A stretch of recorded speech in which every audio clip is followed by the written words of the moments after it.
Congratulations, Mr. President. 4 years ago, the Obama presidency started with high expectations for change in American politics.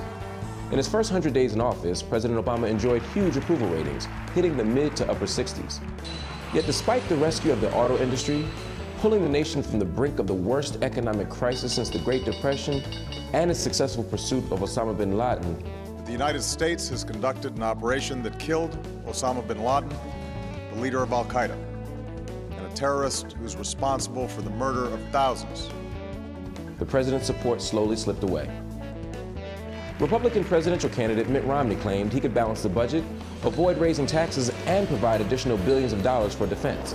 He even appropriated Obama's slogan of change. It will deliver a real recovery and real change. But Democrats criticized Romney for flip-flopping and for not offering details on how he would accomplish his goals or even pay for them. For him backing off the $5 trillion tax cut is really amazing. For someone who follows politics, that's really, an excruciating pivot for him to make.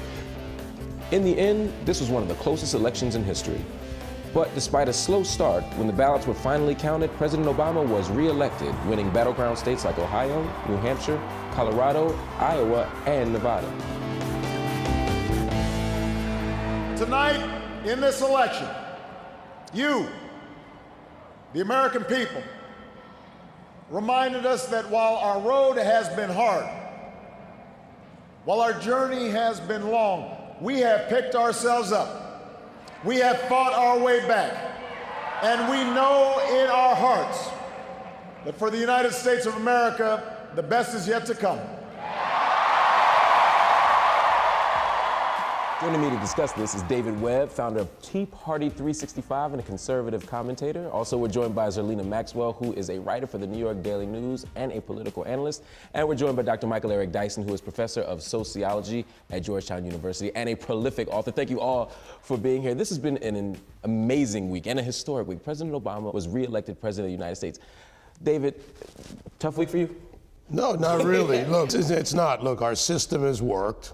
Americans have spoken out. They've made their choice for the president. That's a peaceful transfer of power, something we do better than any other country in the world. Now it comes down to the policy. And Mark, you've known me a long time. It's what are the policies that are going to fix our economy, which is the foundation of this nation. I disagree with some of the president's approaches, but there are issues even in the Republican Party where they have caused some of the problems. And instead of going after solutions, we're having a fight in Washington. We're going to talk about policy in a minute, but I want to talk to you first, Michael, because you were there. You were at the epicenter of this transfer of power. What was it like to be in Chicago? It was exciting.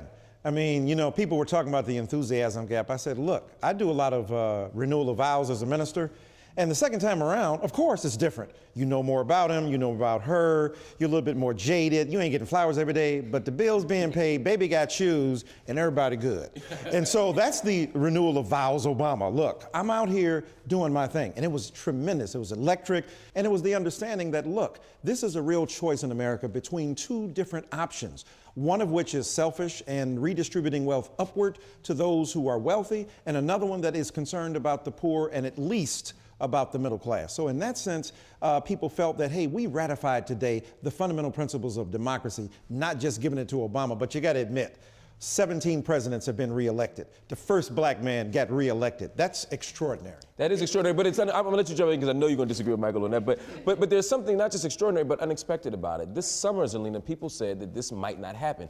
For the last 2 years, people have said that the economy's too bad, there aren't enough jobs, all these things are happening, there's no way President Obama could be reelected under these circumstances. How did it happen? I think that the main story that no one's talking about is the ground game. And I think that while the media was focused on polling and the unemployment rate, Barack Obama's field team, led by the amazing Jeremy Bird, who I hope is taking a nap right now, started 2 years ago. And in some of these battlegrounds have been there since 2007, even going back to the last election. And so they just set up shop in so many towns and cities and precincts across the country in battleground states, and they turned out the vote. They expanded the electorate by registering new voters, and the Obama campaign focused on doing that, and then expanding the electorate, and then turning out early voters. But the key is that Obama went into Tuesday ahead in the battleground states. And so Mitt Romney had to win by large margins, and he wasn't able to do that. Just to make up for what happened. Exactly. So, David, there's the ground game that Zerlina mentioned, but there's also the pregame. You know, for the last few months, Mitt Romney has had some ups and downs on the campaign. One thing was this video that leaked out of him saying disparaging things about 47% of the American public. Did that ultimately damn him?